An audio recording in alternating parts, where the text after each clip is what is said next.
Halo pemirsa, kembali lagi di Wanis Sore. Hari ini, Wanis Sore akan merangkum informasi mengenai Presiden Prabowo Subianto yang menegaskan bahwa Indonesia kini tak hanya siap memproduksi mobil nasional, tetapi juga mampu membuat motor buatan dalam negeri. Pernyataan itu disampaikannya saat meluncurkan program penyediaan Interactive Flat Panel atau IFP atau Smartboard di SMP Negeri 4 Bekasi, Jawa Barat pada Senin 17 November.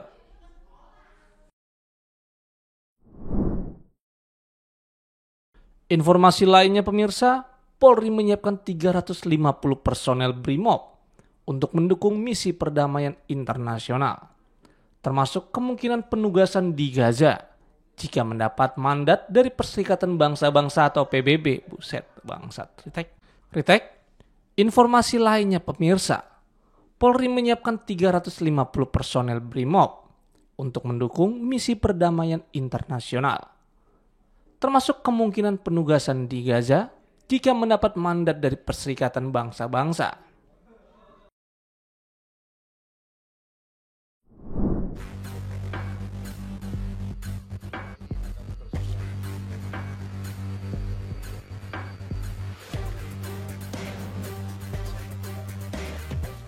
Presiden Prabowo Subianto mengatakan bahwa Indonesia mampu memproduksi motor buatan dalam negeri, bukan hanya mobil nasional.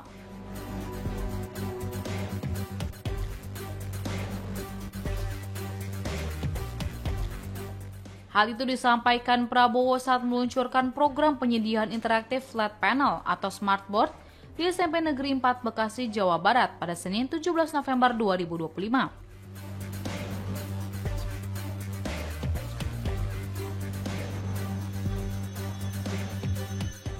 Prabowo mulanya berpesan kepada seluruh siswa untuk terus belajar dengan giat agar Indonesia menjadi negara yang hebat di masa mendatang.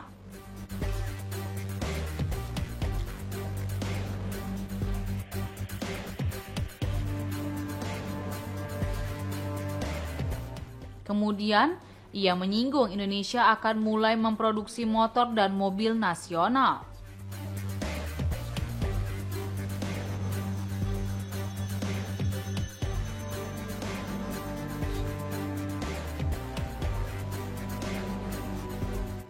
Prabowo memastikan Indonesia telah siap melakukan produksi massal untuk kedua kendaraan tersebut.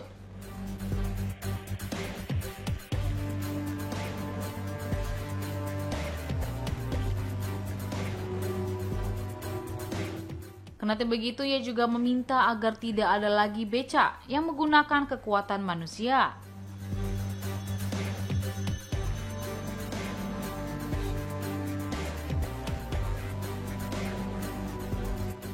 Menurut Kepala Negara itu, seluruh becak di Indonesia harus menggunakan motor listrik.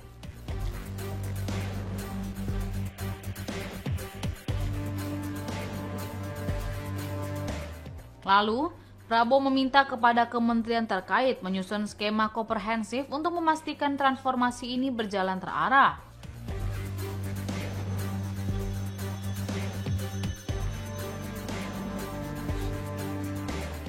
Termasuk perlindungan sosial bagi para pengemudi becak dan pelaku transportasi rakyat lainnya.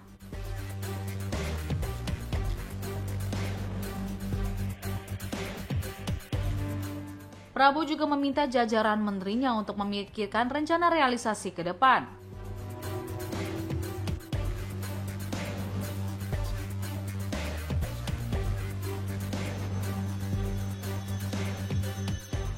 Ia memerintahkan Indonesia harus bangkit bersama-sama menuju Indonesia Emas 2045.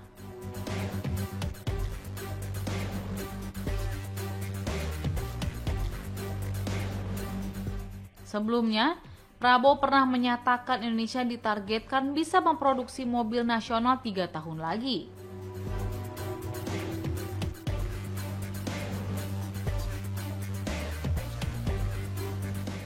Ia mengatakan proyek pembuatan mobil nasional sudah mulai dilakukan.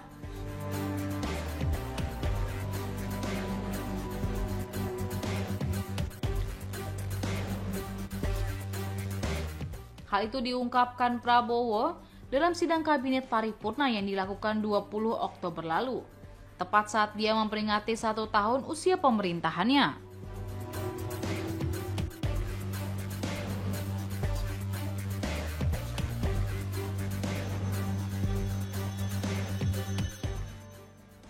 Dan semua anak-anak sekolah di Indonesia belajar yang baik, masa depanmu cerah. Indonesia nanti insya Allah akan jadi negara yang hebat. Ya. Kita akan punya mobil buatan Indonesia sendiri, motor buatan Indonesia sendiri. Ya. Saya sudah siapkan nanti semua becak di seluruh Indonesia harus becak pakai motor listrik.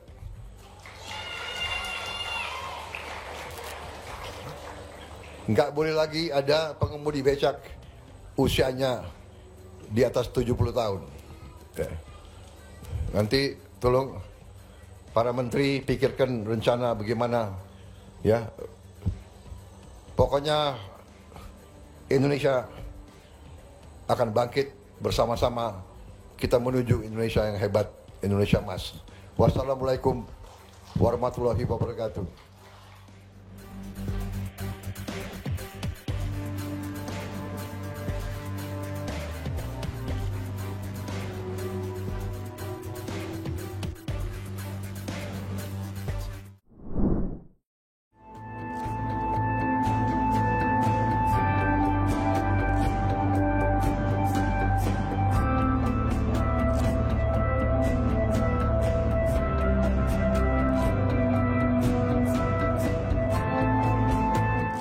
Pengamat politik sekaligus akademisi Rocky Gerung menilai bahwa polemik ijazah mantan Presiden Joko Widodo atau Jokowi memasuki fase baru setelah sejumlah pihak ditetapkan sebagai tersangka, diantaranya Roy Suryo CS.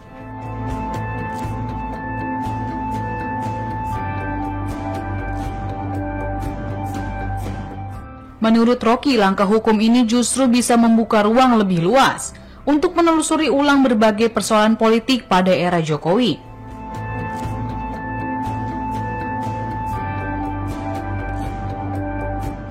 Hal ini disampaikan oleh Rocky Gerung di kanal YouTube miliknya pada Senin 17 November 2025. Bahkan ia menyebut posisi Jokowi kini berada pada titik yang paling membuat frustasi.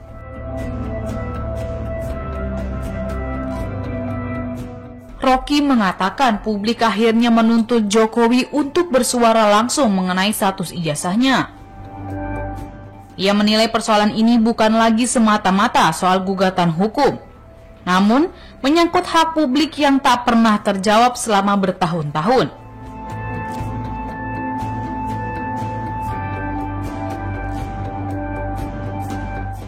Rocky juga menyinggung bahwa isu ini muncul ketika Jokowi masih menjabat sebagai kepala negara.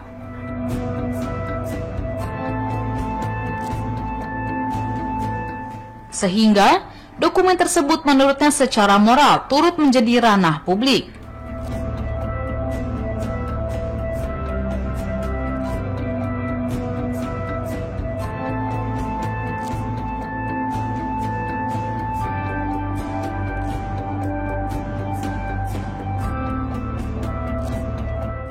Rocky berpendapat bahwa polemik ijazah Jokowi telah menyeret berbagai isu lainnya, termasuk tudingan terhadap ijazah putranya, Gibran Raka Buming Raka.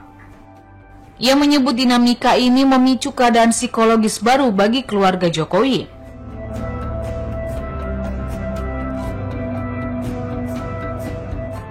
Rocky bahkan menilai persidangan dapat menjadi ruang terbuka bagi publik untuk mengulas kembali berbagai kebijakan besar pemerintahan Jokowi.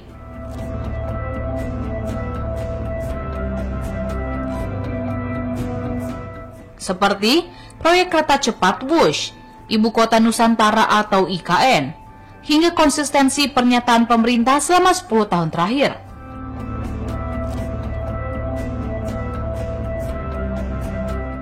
Jadi, menurut Rocky, akan dibuka ulang suatu teater baru untuk melihat di belakang layar selama 10 tahun pemerintahan Jokowi ini. Ia mengatakan kasakusuk politik Jokowi apakah menghasilkan kenyamanan publik atau justru menyembunyikan kejahatan publik.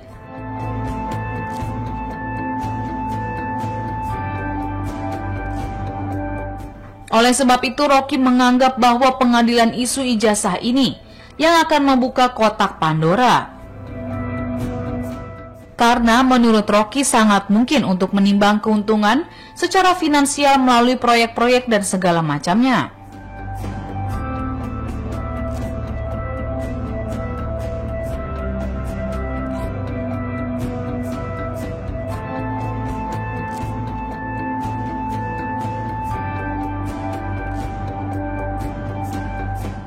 Di sisi lain, Rocky melihat proses hukum ini justru dapat menguntungkan Presiden Prabowo Subianto.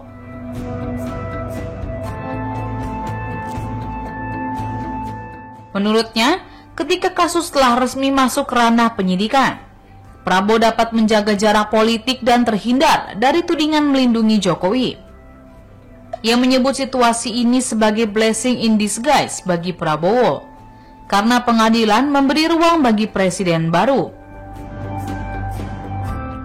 untuk menegaskan komitmen pada proses hukum tanpa perlu terlibat dalam kontroversi masa lalu.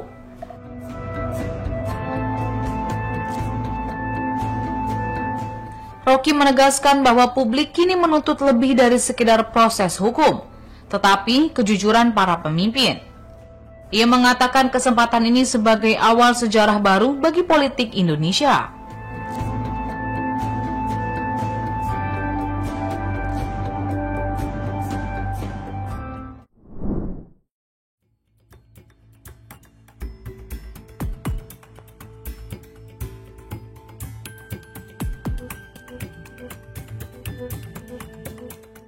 Tersangka kasus dugaan manipulasi dokumen elektronik, yakni pakar telematika Roy Suryo, ahli digital forensik Rismon Hasiholan Sianipar.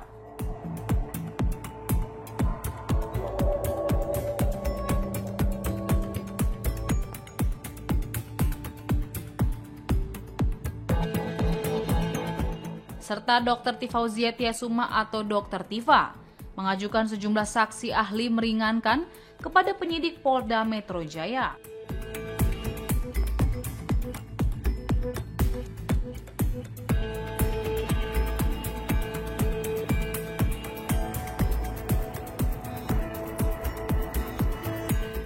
Langkah ini diajukan sebagai bagian dari pembelaan atas tudingan kasus ijazah palsu Presiden ke-7 RI Joko Widodo atau Jokowi.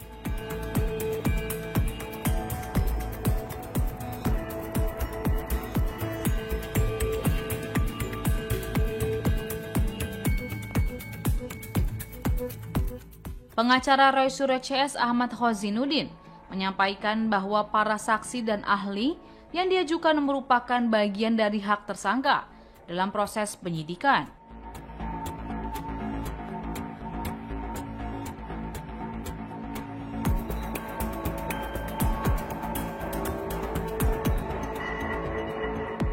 Khozinuddin menjelaskan beberapa nama ahli yang diusulkan antara lain ahli bahasa linguistik forensik Profesor Aceng Ruhendi Fahrullah dari UPI Bandung.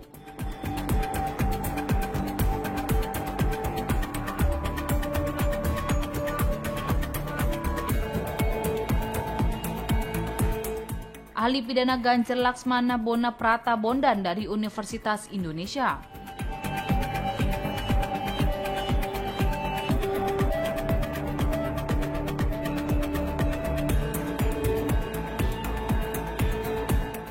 Lalu ahli pidana Dr. Asmi Syahputra dari Universitas Trisakti, serta ahli IT Profesor Henry Subiakto dari Universitas Erlangga.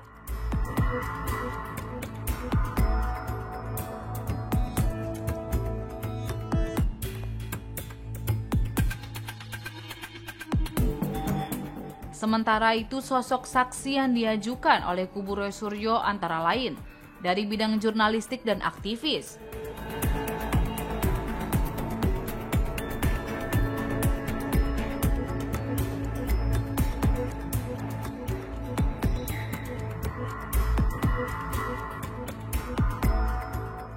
Terdapat 2 saksi yakni Bambang Harimurti, seorang jurnalis senior atau mantan pimpinan Tempo.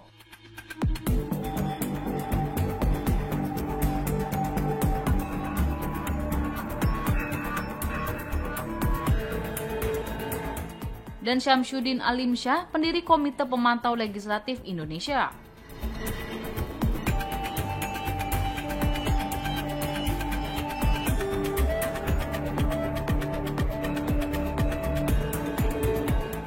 Di sisi lain, Kabid Humas Polda Metro Jaya, Kombes Budi Hermanto, menuturkan saat ini penyidik masih berproses untuk memanggil ahli dan saksi tersebut.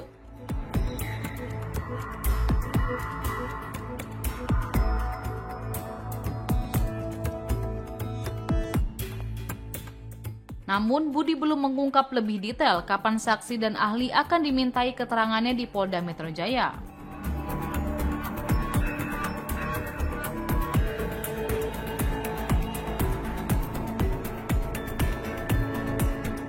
Pada konferensi pers pasca pemeriksaan Roy Suryo CS di Reskrimum Polda Metro Jaya, Kombes Iman Imanuddin menyebut penyidik menyatakan menjunjung tinggi undang-undang yang mengatur dalam proses pemeriksaan tersangka.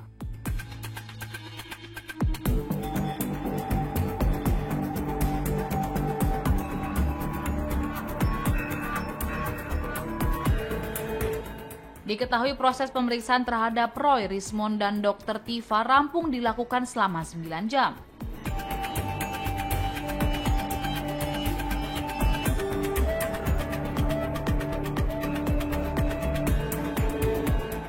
Penyidik mengajukan 134 pertanyaan terhadap Roy Suryo, 157 pertanyaan terhadap Rismond Sianipar, dan 86 pertanyaan terhadap Dr. Tifa.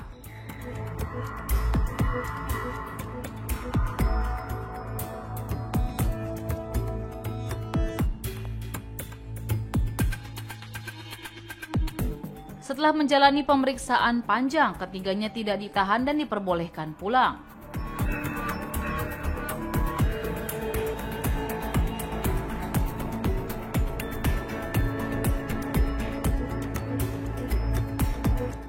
Iman mengungkap salah satu alasan penyidik tidak melakukan penahanan terhadap ketiga tersangka.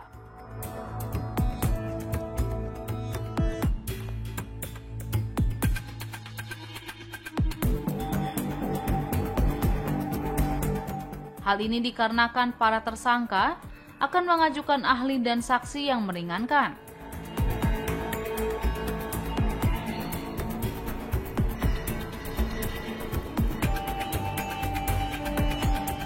Sementara itu masih ada 5 tersangka dalam klaster pertama, antara lain Egy Sujana, Kurniatri Rohyani, Damai Hadi Lubis, Rustam Effendi, dan Muhammad Rizal Fadilah yang belum diperiksa.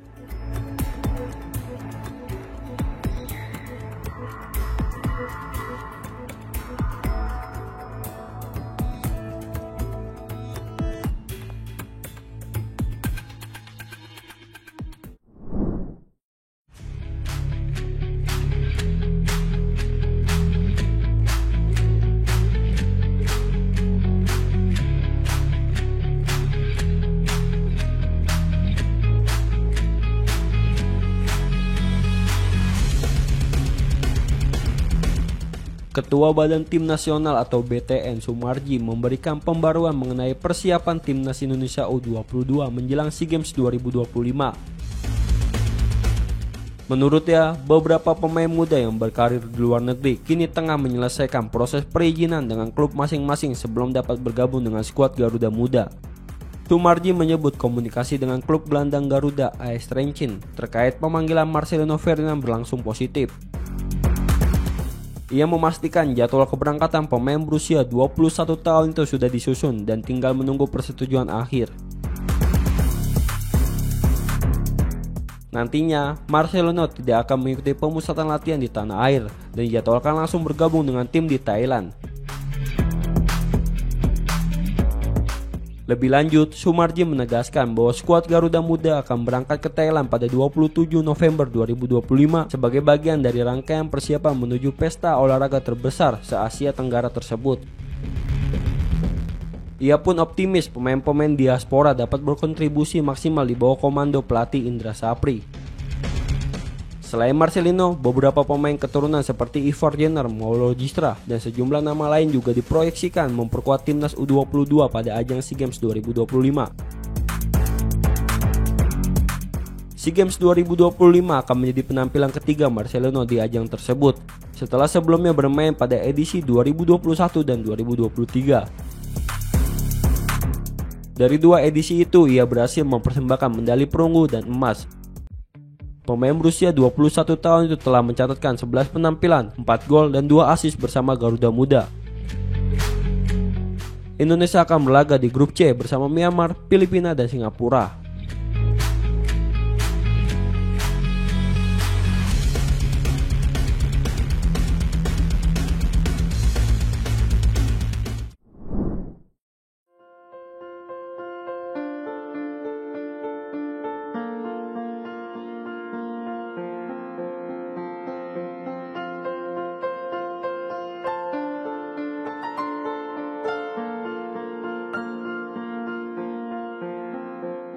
Permukaan air laut di Pantai Mutiara, Penjaringan, Jakarta Utara kini berada lebih tinggi dari daratan.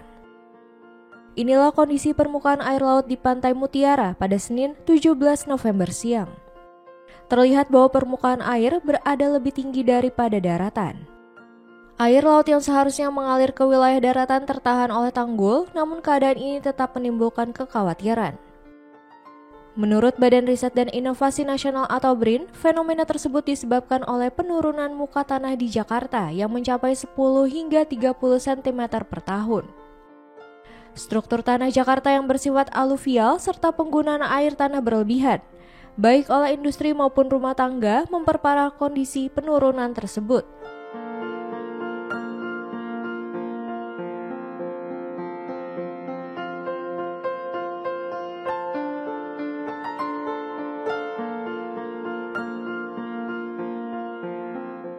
Baik, terima kasih atas kesempatannya.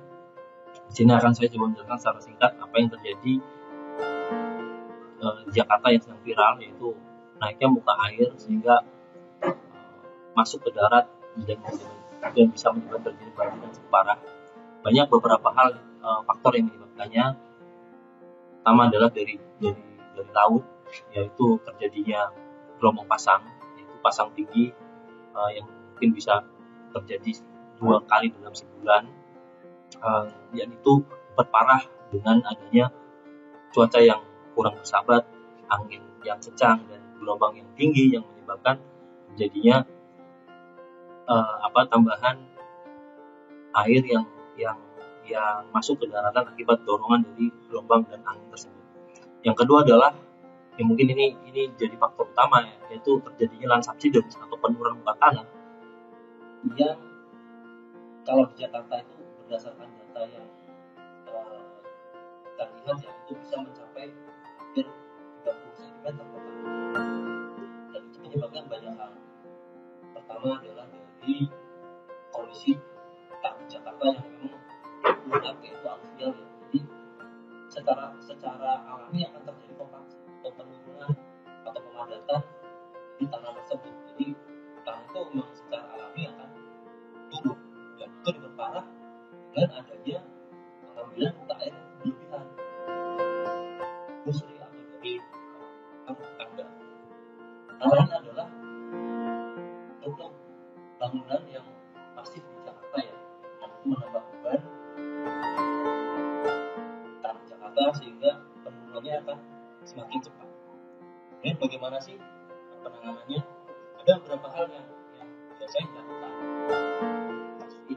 Adalah dengan pemasangan structure misalkan seawall atau tembok laut kita pasang tembok di sepanjang pesisir sehingga jancung impermeable atau air itu tidak bisa masuk, sehingga air yang tinggi itu akan tertahan oleh tembok, dan itu perlu kita tinggikan dalam setiap beberapa tahun kita tinggal. Jadi kita analisa berapa sih air akibat pasang misalkan, dan itu kita bisa estimasi berapa tinggi tembok yang perlu kita bangun atau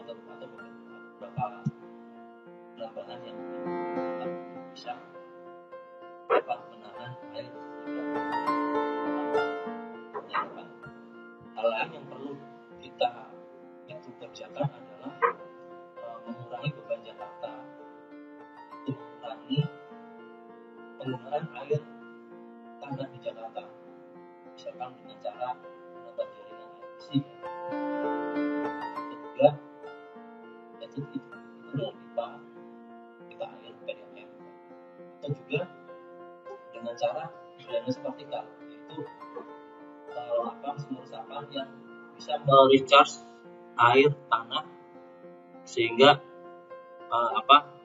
kondisinya itu akan tersedia seperti sedia kala. Dan mungkin yang paling penting adalah kita perlu adanya aturan yang terkait dengan zona penggunaan air tanah. Jadi kita nggak bisa kemudian memakai air tanah sembarangan, tapi itu perlu analisa yang detail. Berapa sih penggunaan air tanah di Jakarta dan berapa sih penurunan muka tanah, itu perlu kita hitung analisa sehingga aturannya dapat adil dan bijak pada semuanya.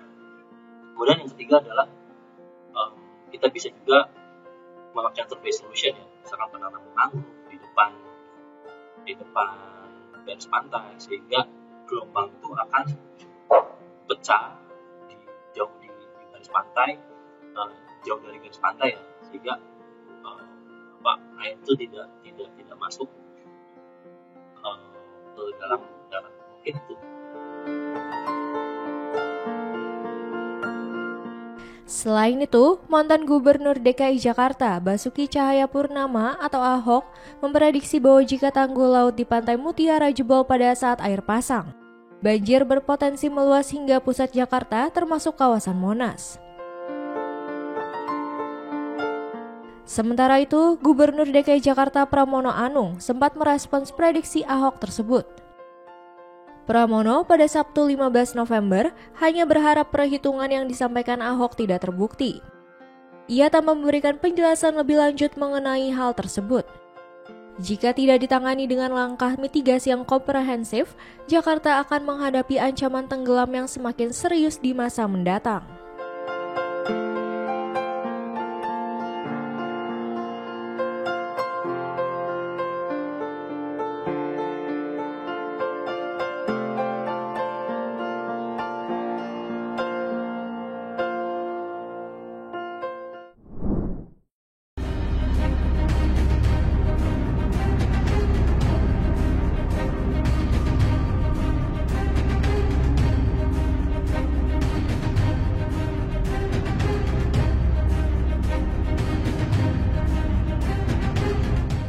Video yang memperlihatkan pendakwa asal Kediri Elham Yahya Lukman atau Gus Elham mencium sejumlah anak perempuan memicu kecaman luas di media sosial.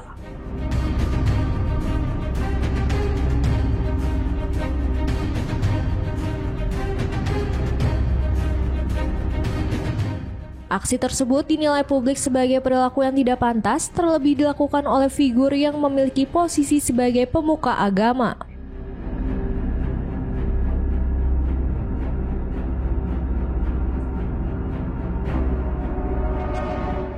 Menteri Agama Nasaruddin Umar menegaskan bahwa segala bentuk tindakan yang bertentangan dengan moralitas harus ditolak bersama.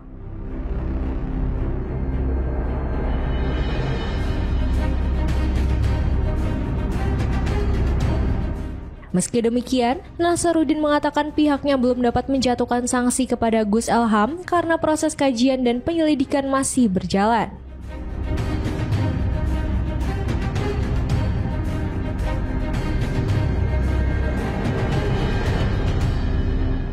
Ia menekankan bahwa Kemenak harus terlebih dahulu memastikan dasar hukum dan bentuk pelanggaran sebelum mengambil keputusan.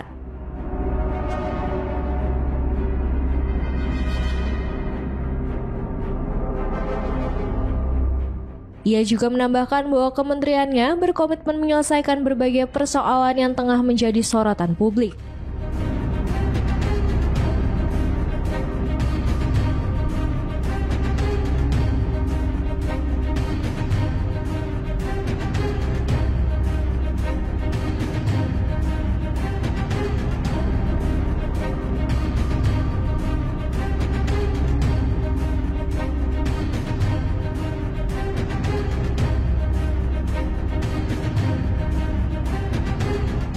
Kemenak selanjutnya juga tengah memperkuat langkah preventif dengan mengoptimalkan tim pembinaan pesantren demi memastikan ruang pendidikan agama tetap aman dan bebas dari segala bentuk penyimpangan.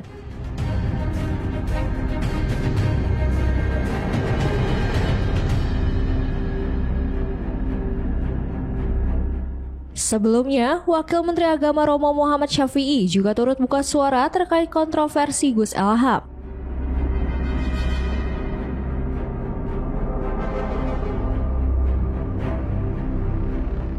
Ia menyatakan perilaku tersebut tidak layak dilakukan oleh siapapun, terlebih oleh tokoh agama.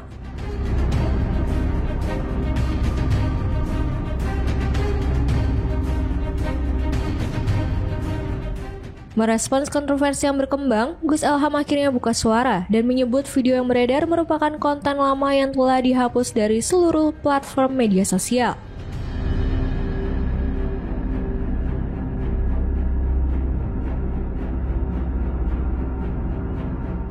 Ia mengklaim bahwa anak-anak dalam video itu berada di bawah pengawasan orang tua yang mengikuti kegiatan pengajiannya.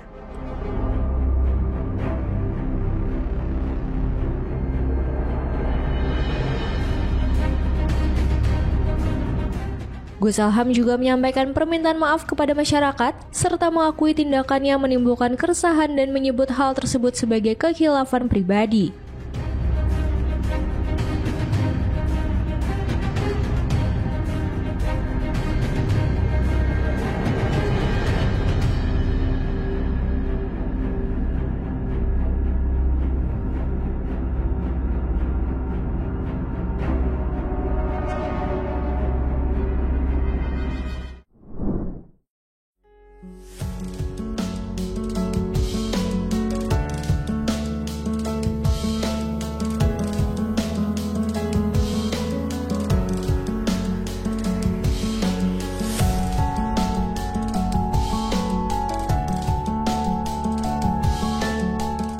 Polri menyiapkan 350 personil BRIMOB untuk mendukung misi perdamaian internasional.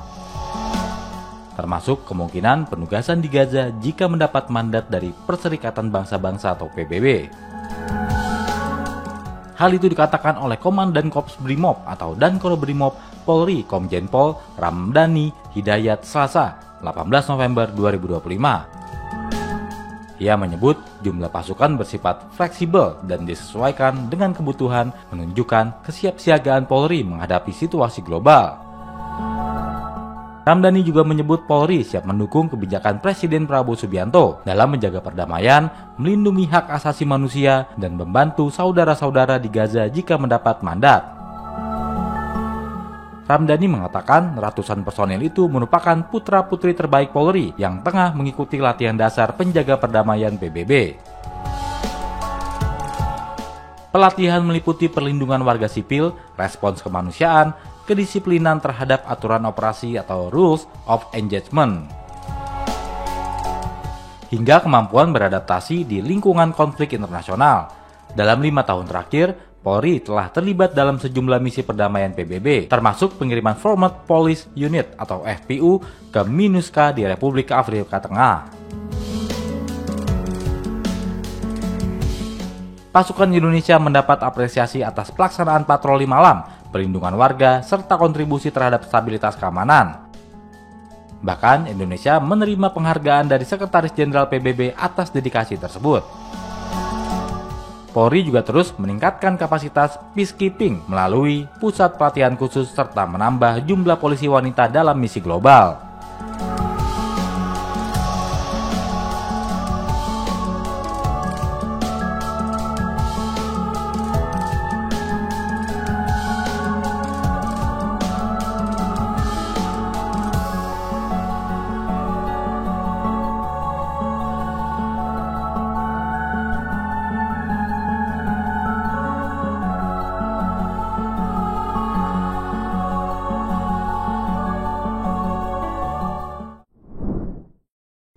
Demikian informasi yang dapat kami sampaikan pemirsa.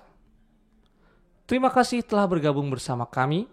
Sampai jumpa di Wani Sore berikutnya. Setiap hari pukul 7 malam hanya di kanal YouTube TV One News.com.